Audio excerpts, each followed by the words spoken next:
Tahun 1933, sebuah makan malam di New York. Seorang wartawan Amerika baru pulang dari Berlin. Dia salah satu wartawan asing paling disegani di zamannya. Dan di Berlin, dia sempat masuk ke ruang kerja seorang pria bernama Joseph Goebbels. Di ruangan itu ada sebuah rak buku. Dan di rak itu, ada satu buku yang bikin dia harus ngomong langsung ke satu orang. Malam itu, dia duduk di depan orang itu. Dan dia bilang, "Goebbels punya bukumu.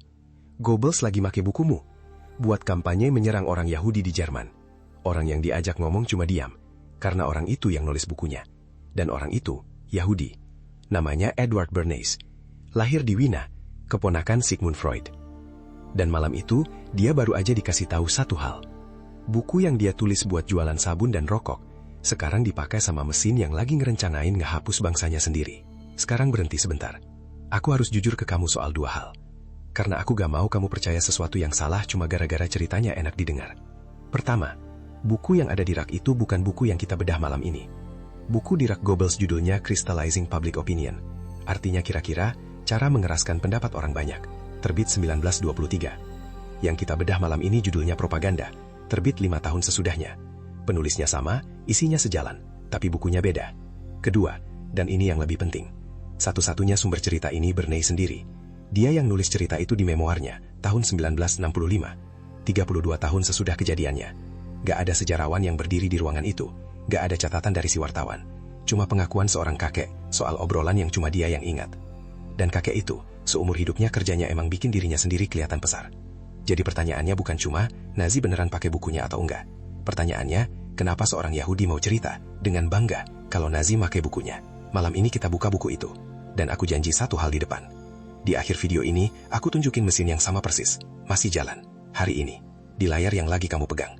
Karena aku yang jalanin mesinnya. Buat ngerti kenapa Bernays bahaya, kamu harus tahu satu hal soal keluarganya. Dia nyambung ke Sigmund Freud 2 kali. Ibunya, adik perempuan Freud. Bapaknya, kakak dari perempuan yang dinikahin Freud. 2 jalur, 1 keluarga. Freud bukan cuma pamannya. Freud pamannya dari 2 arah sekaligus.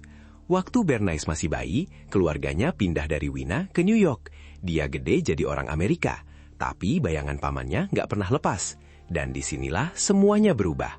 Freud ngabisin hidupnya buat satu penemuan yang bikin nggak nyaman. Manusia itu nggak jalan pakai akal. Manusia jalan pakai dorongan yang dia sendiri nggak sadar. Takut yang dia sembunyiin, pengen yang dia malu ngakuin. Freud nyebut ilmunya psikoanalisis. Bahasa gampangnya, ilmu ngebongkar isi kepala orang sampai ke bagian yang orangnya sendiri nggak tahu. Freud pakai ilmu itu buat nyembuhin orang. Keponakannya ngelihat penemuan yang sama tapi mikirnya lain. Kalau manusia nggak jalan pakai akal, ngajak orang debat pakai fakta itu buang-buang waktu. Kamu nggak perlu ngeyakinin siapa-siapa. Kamu cukup masuk ke ruang gelap di kepalanya, terus geser satu tuas di dalam sana. Freud pakai ilmu itu buat ngelepasin orang dari dorongan yang nggak dia sadari. Bernays balik arahnya. Dia pakai ilmu itu buat nyetir orang lewat dorongan yang nggak dia sadari. Tapi ide nggak jadi bahaya cuma gara-gara pinter. Ide jadi bahaya waktu dia dikasih tempat percobaan. Dan tempat percobaan Bernays satu negara. Isinya 100 juta orang. Lagi perang. Tahun 1916, Woodrow Wilson menang pemilihan presiden Amerika pakai satu janji. Janjinya, dia yang bikin kita gak ikut perang. Waktu itu, rakyat Amerika emang gak mau tahu urusan Eropa. Perang di sana dianggap perang orang lain. Wilson menang justru karena dia janji gak bakal ikut campur. April 1917, Amerika nyatain perang. Sekarang Wilson punya masalah. Dia harus ngirim jutaan anak muda ke parit-parit di Prancis buat mati. Di negara yang 6 bulan sebelumnya, milih dia justru biar itu gak kejadian. Jadi dia bikin sebuah lembaga. Namanya Committee on Public Information. Artinya Komite Penerangan Publik. Orang nyebutnya Komite Creel dari nama ketuanya, George Creel. Dan salah satu anak muda yang kerja di dalamnya, Edward Bernays. Yang dilakuin komite ini bukan bohong. Ini yang orang sering salah ngerti. Mereka gak perlu bohong. Mereka ngelakuin hal yang jauh lebih ampuh. Mereka ngebanjirin. Mereka nyetak jutaan lembar selebaran. Mereka ngisi halaman koran di seluruh negeri. Mereka ngerekrut 75.000 relawan. Orang biasa, tetanggamu, guru sekolahmu. Dilatih buat berdiri di bioskop, di gereja, di alun-alun, terus ngomong selama 4 menit. 4 menit. Diulang-ulang di ribuan tempat, di jam yang sama. Julukan mereka 4 Minute Man, orang 4 menit. Dan pesannya nggak pernah ayo perang demi keuntungan Amerika. Pesannya jauh lebih indah dari itu. Pesannya, kita perang biar dunia aman buat demokrasi. Bukan perang, tapi perang suci. 6 bulan. Satu bangsa yang benci perang berubah jadi bangsa yang ngemis buat ikut. Perang kelar tahun 1918. Dan mesin itu nganggur. Sekarang bayangin kamu anak muda umur 27 tahun. Kamu baru aja ngeliat satu alat bisa bikin 100 juta orang muter isi kepalanya cuma dalam setengah tahun. Pertanyaan apa yang muncul di kepalamu? Bernays cuma punya satu. Pertanyaannya gini, kalau alat ini bisa bikin orang rela mati buat negara, bisa nggak dia bikin orang beli sabun? Bernays yakin bisa, dan dia benar. Tapi ada satu masalah, dan masalahnya bukan soal teknis, masalahnya cuma satu kata. Habis perang, kata propaganda jadi kotor. Orang Amerika baru sadar mereka digiring. Kata itu jadi bau. Gak ada perusahaan yang mau bayar orang yang ngaku kerjanya propaganda. Jadi Bernays ngelakuin sesuatu yang, kalau kamu pikirin bener-bener, itu contoh pertama dari isi bukunya sendiri. Dia gak ngubah kerjaannya, dia ngubah namanya. Dia nyebut dirinya Public Relations Council, penasihat hubungan masyarakat. Kerjaannya sama persis, alatnya sama persis, tujuannya sama persis. Yang ganti cuma satu kata. Dan tiba-tiba, dia bisa masuk ke ruang rapat perusahaan paling gede di Amerika lewat pintu depan. Itu bukan tipu-tipu kecil. Itu produk pertama yang dia jual pakai metodenya sendiri. Dan produknya dirinya sendiri. Tahun 1928, dia nulis semuanya. Terbuka, telanjang, dalam satu buku setebal 100 halaman. Judulnya Propaganda. Dan dia buka bukunya pakai kalimat yang, kalau kamu dengar pelan-pelan, harusnya bikin kamu berhenti.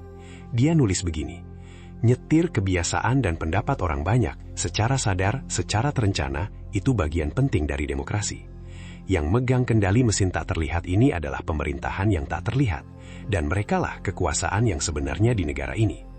Perhatiin sesuatu, ini bukan tuduhan, ini bukan teori konspirasi, ini bukan orang yang lagi ngingetin kamu biar hati-hati, ini iklan, ditulis sama pelakunya buat cari klien. Dia nggak nyembunyiin apa-apa, dia bangga. Dan alasan dia berani bangga, dia tahu satu hal soal kamu. Kamu boleh baca bukunya, kamu boleh tahu semua triknya, dan kamu tetap gak bakal bisa berhenti. Sekarang aku tunjukin 2 kali dia buktiin itu ke dunia. Bukti pertama ada di piringmu. Tahun 1920-an, sebuah perusahaan daging di Amerika punya masalah sederhana. Orang Amerika sarapannya kesedikitan. Kopi, roti, jus jeruk. Udah, daging mereka nggak laku. Cara biasa buat nyelesain ini ya bikin iklan, pasang gambar daging, tulis enak dan murah, cetak di koran. Bernays nggak ngelakuin itu. Dia manggil dokter yang kerja buat dia, terus dia nyuruh dokter itu nanya satu pertanyaan ke sekitar 5.000 dokter lain di seluruh negeri. Pertanyaannya bahkan nggak nyebut nama produknya. Pertanyaannya cuma, mana yang lebih bagus buat badan? Sarapan berat atau sarapan ringan? Para dokter jawab, sarapan berat. Ya jelas mereka jawab gitu. Itu jawaban yang wajar. Nggak ada yang disogok, nggak ada yang bohong. Terus Bernays ngambil jawaban itu dan nyetaknya di koran seluruh Amerika. Bukan sebagai iklan, tapi sebagai berita. Ribuan dokter nyaranin sarapan berat. Dan di bawahnya, sebagai saran kecil yang kelihatan gak bersalah, misalnya daging asap dan telur. Kamu nangkep gak apa yang barusan kejadian? Dia gak nyuruh kamu makan daging. Dia gak muji produknya. Dia bahkan gak nongol. Dia cuma mindahin omongannya ke mulut orang yang kamu percaya. Terus dia biarin kamu ngerasa itu hasil mikirmu sendiri. Bernays nyebut trik ini otoritas pihak ketiga. Bahasa gampangnya, bukan penjualnya yang ngomong, tapi orang yang kamu percaya. Karena kamu curiga sama penjual, kamu gak curiga sama dokter. 100 tahun kemudian, kamu masih sarapan sesuai perintah itu. Dan kamu masih ngira itu selera kamu. Bukti kedua lebih dalam, karena di sini dia berhenti jualan barang. Tahun 1929, kliennya punya masalah yang jauh lebih gede dari sarapan. Separuh penduduk Amerika gak boleh jadi pembelinya, perempuan. Waktu itu, perempuan yang rokok di tempat umum dianggap memalukan. Bukan soal harga, bukan soal rasa. Ada tembok di kepala orang. Bernays nggak nyoba manjat tembok itu. Dia nanya ke seorang ahli jiwa. Buat perempuan, benda ini artinya apa? Jawabannya, benda itu lambang kekuasaan laki-laki. Dan begitu Bernays dengar kata lambang, dia tahu dia menang. Karena kamu nggak bisa ngajak debat tembok sosial, tapi kamu bisa ganti arti sebuah benda. Maret 1929. Di sebuah parade gede di New York, sekelompok perempuan muda ngelakuin sesuatu yang udah diatur sebelumnya. Di depan fotografer yang udah dikabarin sebelumnya, pakai kalimat yang udah disiapin sebelumnya. Kalimatnya, ini obor kebebasan. Besoknya, itu bukan iklan di halaman belakang, itu berita di halaman depan, seluruh negeri. Dan sejak hari itu, benda yang tadinya memalukan berubah jadi tanda perlawanan. Perempuan yang beli gak ngerasa lagi beli produk, dia ngerasa lagi ngerebut haknya. Ini rumusnya, ini seluruh isi buku ini dalam satu kalimat. Jangan jual barangnya, jual jadi siapa orang itu waktu dia megang barangnya. Sekarang kita balik ke ruangan yang di awal video tadi. Karena begitu kamu ngerti apa yang barusan kamu lihat, cerita rak buku itu ganti arti. Bernays udah ngebuktiin satu hal ke dunia. Kalau kamu bisa ngubah arti sebuah benda, kamu bisa ngubah kelakuan jutaan orang, tanpa pernah nyentuh akal mereka sama sekali. Sekarang bayangin alat yang sama di tangan orang yang gak lagi jualan sarapan. Bayangin ada yang pakai cara itu buat ngubah arti dari sekelompok manusia. Itu yang menurut pengakuan Bernays sendiri di memoarnya, Kejadian di Berlin. Dan dengerin baik-baik kalimat yang dia tulis sesudah malam itu. Dia bilang yang dia sadari malam itu, serangan ke orang Yahudi di Jerman bukan ledakan emosi. Itu kampanye, direncanain, disengaja, dirancang. Dia tahu itu kampanye, karena dia kenal cara kerjanya. Dia yang nulis buku panduannya. Dan ini bagian paling gelap dari seluruh cerita ini. Aku pengen kamu duduk di dalamnya sebentar. Bernays gak berhenti. Dia hidup sampai umur 103 tahun. Dia terus kerja. Dia terus jualan metodenya ke perusahaan-perusahaan gede Amerika. Puluhan tahun sesudah perang kelar. Dia gak pernah ngebakar bukunya. Dia gak pernah bilang alat ini kelewat bahaya buat Ada. Dia cuma bilang alatnya netral. Yang salah tangan yang make. Persis kayak omongan setiap orang yang jualan senjata. Sekarang bagian yang bikin video ini bukan pelajaran sejarah. Karena 3 hal yang barusan kamu lihat, gak ada satupun yang mati. Komite Krill ngebanjirin satu negara pakai 75.000 orang yang ngomong 4 menit di ribuan tempat barengan. Buat ngelakuin itu, mereka butuh perang dan duit negara. Hari ini, banjir yang sama nyampe ke layarmu dalam 3 detik. Gratis. Tanpa satupun relawan. Namanya bukan propaganda lagi. Namanya lagi rame. Bernays gak nyuruh kamu makan daging. Dia nyuruh 5.000 dokter yang ngomong. Karena kamu percaya dokter, dan kamu gak percaya penjual. Hari ini, orang yang kamu percaya itu bukan dokter. Dia orang yang kamu tonton tiap malam sebelum tidur. Yang kamu ngerasa kenal, yang kamu ngerasa jujur. Dan waktu dia nyebut sebuah barang, otakmu nangkepnya sebagai saran teman, bukan sebagai jualan. Itu otoritas pihak ketiga. Persis, gak ada yang berubah. Cuma alatnya yang ganti. Dan yang terakhir, yang paling dalam. Jangan jual barangnya, jual jadi siapa orang itu. Kamu pikir kamu beli HP gara-gara speknya. Kamu beli kopi gara-gara rasanya. Kamu ikut kelas itu gara-gara ilmunya. Bernays udah tahu jawabannya dari 1928. Dan jawabannya nggak ganti sampai sekarang. Kamu beli versi dirimu yang kamu harap dilihat orang lain. Bedanya cuma satu. Dan bedanya nggak bikin lega. Tahun 1928, Bernays masih harus nebak isi kepalamu.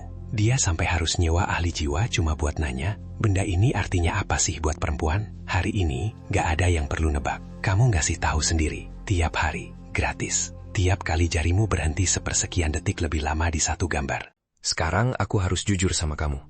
Karena kalau enggak, video ini cuma jadi tontonan. Aku kerja di iklan. Tiap hari aku buka dashboard. Dan yang aku lakuin di sana, kalau aku jujur, bukan memasarkan produk. Aku milih siapa yang bakal ngelihat sesuatu. Aku milih umurnya berapa, aku milih dia lagi di kota mana, jam berapa, abis nyari apa. Aku milih perasaan apa yang harus dia rasain 3 detik sebelum carinya berhenti. Kalau sebuah gambar gak bikin orang berhenti, gambarnya yang aku ganti. Bukan produknya, gambarnya. Aku dibayar buat itu, dan bayarannya lumayan. Dan gak ada satupun dari yang aku lakuin itu yang aku temuin sendiri. Semuanya udah ditulis, lengkap, rapi, kelar. Tahun 1928, sebelum ada televisi, sebelum ada internet, sebelum ada kata algoritma, sebelum ada satu orang pun yang tahu apa itu dashboard. Aku cuma operator. Bernays yang bikin mesinnya. Jadi waktu aku bilang mesin ini masih jalan, aku bukan lagi nakut-nakutin kamu. Aku lagi ngasih tahu kamu isi kerjaanku. Bernays nulis panduannya biar dia dibayar. Aku nunjukin panduannya biar kamu enggak. Tapi aku gak bakal bohong ke kamu di kalimat terakhir. Kamu udah nonton 18 menit soal cara kerja mesin ini. Kamu tahu triknya sekarang, kamu tahu namanya. Dan besok pagi kamu tetap sarapan telur. Itu bukan kegagalan kamu, itu justru inti seluruh bukunya. Bernays gak pernah takut kamu baca bukunya. Dia terbitin terang-terangan pakai namanya sendiri, tahun 1928. Dan dia tidur nyenyak, karena dia tahu bukan berarti kebal. Yang berubah cuma satu hal, dan cuma ini yang bisa aku kasih ke kamu. Mulai sekarang, tiap kali kamu ngerasa pengen sesuatu, bakal ada satu pertanyaan yang nongol sendiri di kepalamu. Dan kamu gak bakal bisa matiin lagi. Ini aku yang mau, atau ini cuma bagus kerjanya?